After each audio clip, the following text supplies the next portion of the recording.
Hi guys, welcome back to Tasty Kannada YouTube channel. ನಾನು ನಿಮಗೆಲ್ಲ ಇವತ್ತು ಈ ಪೇಪರ್ ಅವಲಕ್ಕಿನ ಯೂಸ್ ಮಾಡಿಕೊಂಡು ಯಾವ ರೀತಿ ದೇವ್ರ ಪ್ರಸಾದಕ್ಕೆ ವಿಶೇಷವಾಗಿ ಪಚ್ಚ ಕಜ್ಜಾಯ ಮಾಡೋದಂತ ಹೇಳ್ಕೊಡ್ತಾ ಇದ್ದೀನಿ, ಅಥವಾ ಪೇಪರ್ ಅವಲಕ್ಕಿಯಿಂದ ಮಾಡುವಂಥ ಸಿಹಿ ತಿಂಡಿ ಅಂತ ಹೇಳ್ಬೋದು. ಮೊದಲಿಗೆ ಹೇಗೆ ಮಾಡೋದಂತ ನೋಡೋಕೆ ಮುಂಚೆ ವಿಡಿಯೋ ನೋಡ್ತೀವಿ ಯಾರೆಲ್ಲ ನಮ್ಮ ಚಾನಲ್ಗೆ ಸಬ್ಸ್ಕ್ರೈಬ್ ಆಗಿಲ್ಲ ಬೇಗ ಹೋಗಿ ಸಬ್ಸ್ಕ್ರೈಬ್ ಮಾಡ್ಕೊಳ್ಳಿ. ಹಾಗೂ ನಮ್ಮ ಚಾನಲ್ನಲ್ಲಿ ಬರುವ ಎಲ್ಲ ವಿಡಿಯೋಸ್ ನೋಟಿಫಿಕೇಶನ್ ಆಗಿ ಪಕ್ಕದಲ್ಲಿ ಇರುವಂಥ ಬೆಲ್ ಐಕನ್ನ ಕ್ಲಿಕ್ ಮಾಡಿ. ಇವತ್ತು ರೆಸಿಪಿ ಇಷ್ಟ ಆದರೆ ನಮ್ಮ ವಿಡಿಯೋಗೆ ತಪ್ಪದಿರ ಲೈಕ್, ಶೇರ್ ಆ್ಯಂಡ್ ಕಮೆಂಟ್ ಮಾಡಿ. ಸೊ ಬನ್ನಿ ಗಾಯ್ಸ್, ಯಾವ ರೀತಿ ಮಾಡೋದಂತ ನೋಡೋಣ. ನೋಡಿ, ಪಚ್ಚ ಕಜ್ಜಾಯ ಮಾಡ್ಕೊಳ್ಳೋದಕ್ಕೆ ಬೇಕಿರೋದು ಕೇವಲ 7 ಐಟಮ್ಸ್ ಅಷ್ಟೇ.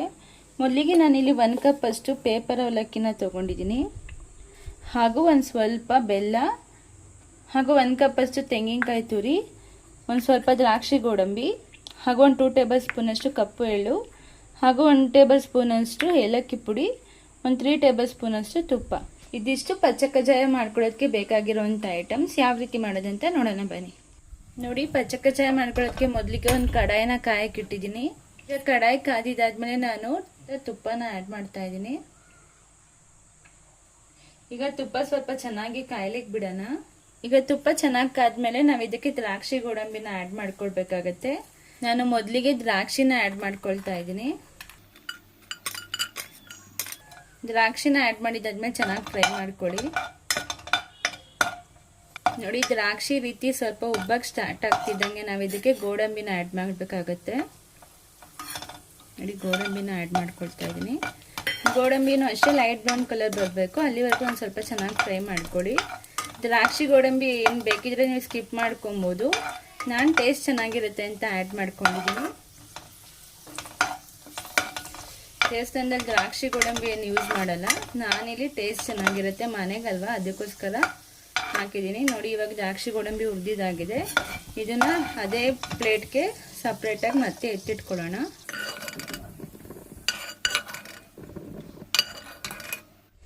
ಈಗ ನಾವು ಇದೇ ಬಾಣಲಿಗೆ 1 ಕಪ್ ಅಷ್ಟು ತೆಂಗಿನಕಾಯಿ ತುರಿ ತೊಗೊಂಡಿದ್ವಲ್ಲ, ಅದನ್ನು ಕೂಡ ಫ್ರೈ ಮಾಡ್ಕೊಳ್ಬೇಕಾಗತ್ತೆ ಚೆನ್ನಾಗಿ.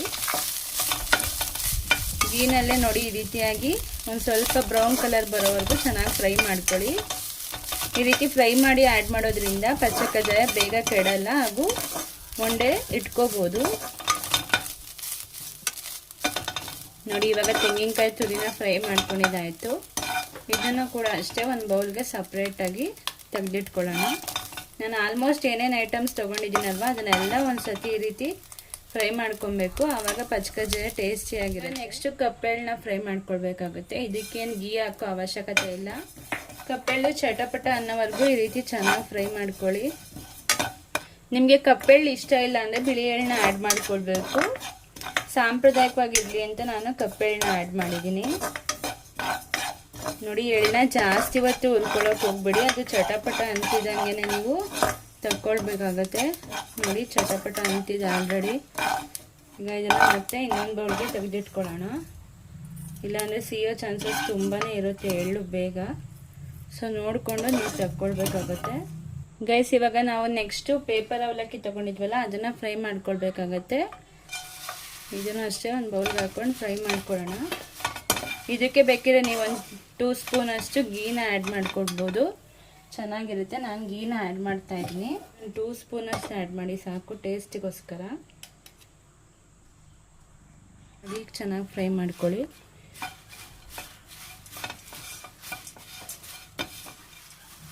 ಫ್ರೈ ಮಾಡಿದ್ರೆ ಇನ್ನು ಸ್ವಲ್ಪ ಟೇಸ್ಟ್ ಚೆನ್ನಾಗಿರುತ್ತೆ. ನಿಮಗೆ ಫ್ರೈಯಿಂಗ್ ಇಷ್ಟ ಇಲ್ಲ ಅಂದರೆ ನೀವು ಬೇಕಿದ್ರೆ ಹಂಗೆ ಕೂಡ ಆ್ಯಡ್ ಮಾಡ್ಕೊಳ್ಬೋದು. ಕ್ರಿಸ್ಪಿನೆಸ್ ಏನಾದರೂ ಹೊಂಟೋಗಿದ್ರೆ ಅವಲಕ್ಕಿಲಿ, ಆವಾಗ ನಮಗೆ ಒಂಥರ ಮೆತ್ತಗಾದಂಗೆ ಇರುತ್ತೆ, ಚೆನ್ನಾಗಿರಲ್ಲ. ಅದಕ್ಕೋಸ್ಕರ ಒಂದ್ಸರಿ ಈ ರೀತಿ ಫ್ರೈ ಮಾಡಿದ್ರೆ ಇನ್ನೊಂದು ಸ್ವಲ್ಪ ಕ್ರಿಸ್ಪಿಯಾಗಿ ಚೆನ್ನಾಗಿರುತ್ತೆ ತಿನ್ನೋಕ್ಕೆ. ಅದಕ್ಕೋಸ್ಕರ ಈ ರೀತಿಯಾಗಿ ಚೆನ್ನಾಗಿ ಫ್ರೈ ಮಾಡ್ಕೊಳ್ಳಿ.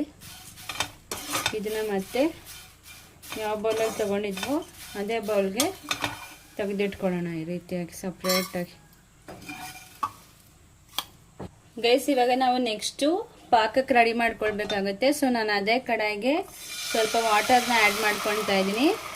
ವಾಟರ್ ಸ್ವಲ್ಪ ಕಡಿಮೆನೇ ಆ್ಯಡ್ ಮಾಡ್ಕೊಳ್ಳಿ, ಯಾಕೆಂದರೆ ನಾವು ಗಟ್ಟಿ ಪಾಕ ಮಾಡ್ಕೊಳ್ಬೇಕಾಗತ್ತೆ.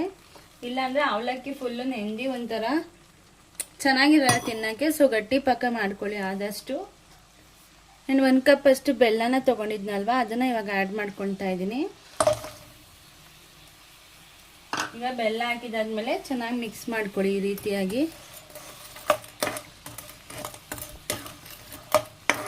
ಈಗ ಒಂದು 5 ಮಿನಿಟ್ಸ್ ಚೆನ್ನಾಗಿ ಕುದಿಲಿಕ್ಕೆ ಬಿಡೋಣ, ಅವಾಗ ಪಾಕ ಆಗುತ್ತೆ ಬೇಗ. ಗೈಸ್ ನೋಡಿ, ಇವಾಗ ಪಾಕ ಚೆನ್ನಾಗಿ ಕುದಿಯಕತ್ತಿದೆ. ಈ ಟೈಮ್ನಲ್ಲಿ ನಾವು ಇದಕ್ಕೆ ಏಲಕ್ಕಿ ಪುಡಿನ ಆ್ಯಡ್ ಮಾಡ್ಕೊಳ್ಬೇಕಾಗತ್ತೆ. ನಾನಿಲ್ಲಿ 1 ಟೇಬಲ್ ಸ್ಪೂನಷ್ಟು ಏಲಕ್ಕಿ ಪುಡಿನ ಆ್ಯಡ್ ಮಾಡ್ಕೊತಾ ಇದ್ದೀನಿ. ಏಲಕ್ಕಿ ಪುಡಿ ಆ್ಯಡ್ ಮಾಡೋದ್ರಿಂದ ಟೇಸ್ಟ್ ತುಂಬಾ ಚೆನ್ನಾಗಿರುತ್ತೆ. ನೋಡಿ, ಈ ರೀತಿ ಏಲಕ್ಕಿ ಪುಡಿ ಹಾಕಿದಾದ್ಮೇಲೆ ಚೆನ್ನಾಗಿ ಮಿಕ್ಸ್ ಮಾಡ್ಕೊಳ್ಳಿ. ಒಂದೆಡೆ ಪಾಕ ಬರೋವರೆಗೂ ಮಾಡಿ ಸಾಕು. ಇನ್ನೇನು ಪಾಕ ಬರ್ತಿದೆ, ಇನ್ನೊಂದು 5 ಮಿನಿಟ್ಸಲ್ಲಿ ಆಗೋಗುತ್ತೆ ನೋಡಿ.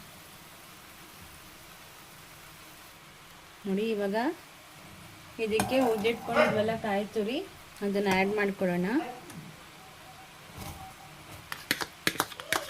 ನಾವು ಆವಾಗಲೇ ಏನೇನು ಹುರಿದಿಟ್ಕೊಂಡಿದ್ವಲ್ಲ ಎಲ್ಲ ಐಟಮ್ಸ್ನ ಒಂದೊಂದೇ ಆಗಿ ಆ್ಯಡ್ ಮಾಡ್ಕೊಳ್ಳಿ. ನೋಡಿ, ಎಳ್ಳನ್ನ ಆ್ಯಡ್ ಮಾಡಿದಾದ್ಮೇಲೆ ಹುರಿದಿಟ್ಕೊಂಡಿರೋಂಥ ಪೇಪರ್ ಅವಲಕ್ಕಿನೂ ಕೂಡ ಆ್ಯಡ್ ಮಾಡ್ಕೊಳ್ಳೋಣ. ಪೇಪರ್ ಅವಲಕ್ಕಿನ ಹಾಕಿದಾದ್ಮೇಲೆ ಈ ರೀತಿ ಚೆನ್ನಾಗಿ ಮಿಕ್ಸ್ ಮಾಡ್ಕೊಳ್ಳಿ. ಗೈಸ್ ನೋಡಿ, ಈ ರೀತಿ ಪೇಪರ್ ಅವಲಕ್ಕಿನ ಚೆನ್ನಾಗಿ ಮಿಕ್ಸ್ ಮಾಡ್ಕೊಂಡಿದ್ದಾದ್ಮೇಲೆ ಸ್ಟವ್ ಆಫ್ ಮಾಡ್ಕೊಂಬಿಡಿ ಸಾಕು. ಹಾಗೂ ಹುರಿದಿಟ್ಕೊಂಡಿರೋಂಥ ದ್ರಾಕ್ಷಿ ಗೋಡಂಬಿನ ಫೈನಲ್ ಆಗಿ ಈ ರೀತಿಯಾಗಿ ಆ್ಯಡ್ ಮಾಡ್ಕೊಳ್ಳಿ. ನೋಡಿ, ಸೂಪರ್ ಟೇಸ್ಟಿ ಆಗಿರುವಂಥ ದೇವ್ರ ನೈವೇದ್ಯಕ್ಕೆ ಯೂಸ್ ಮಾಡುವಂಥ ಪಚ್ಚ ಕಜ್ಜಾಯ ಅಥವಾ ಸಿಹಿ ಅವಲಕ್ಕಿ ರೆಡಿ ಆಗಿದೆ. ನೋಡ್ಬೋದು ನೀವು ಎಷ್ಟು ಸಖತ್ತಾಗಿ ಕಾಣ್ತಾ ಇದೆ ಅಂತ. ಇವಾಗ ಸರ್ವ್ ಮಾಡೋಣ ಬನ್ನಿ ಫ್ರೆಂಡ್ಸ್.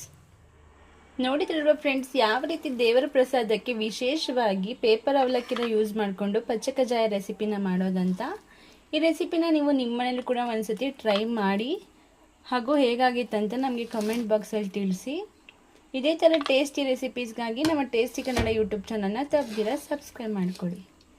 ಮತ್ತೆ ಸಿಗೋಣ ಇನ್ನೊಂದು ಇಂಟ್ರೆಸ್ಟಿಂಗ್ ಹಾಗೂ ಹೊಸ ರೆಸಿಪಿ ಜೊತೆ. Thank you for watching. ನೋಡಿದ್ರಲ್ವ ಫ್ರೆಂಡ್ಸ್, ಯಾವ ರೀತಿಯಾಗಿ ಪೇಪರ್ ಅವಲಕ್ಕಿಲಿ ಪಚ್ಚ ಕಜ್ಜಾಯ ಪ್ರಸಾದ ಮಾಡೋದಂತ. ಈ ರೆಸಿಪಿನ ನಿಮ್ಮ ಮನೇಲಿ ಕೂಡ ಟ್ರೈ ಮಾಡಿ ದೇವ್ರ ಪ್ರಸಾದಕ್ಕೆ ನೈವೇದ್ಯ ಮಾಡಿ. ಹಾಗೂ ಈ ರೆಸಿಪಿ ಇಷ್ಟ ಆದರೆ ನಮ್ಮ ವಿಡಿಯೋಗೆ ಲೈಕ್ ಮಾಡಿ, ಶೇರ್ ಮಾಡಿ ಆ್ಯಂಡ್ ಸಬ್ಸ್ಕ್ರೈಬ್ ಮಾಡಿ. Thank you so much for watching. Bye.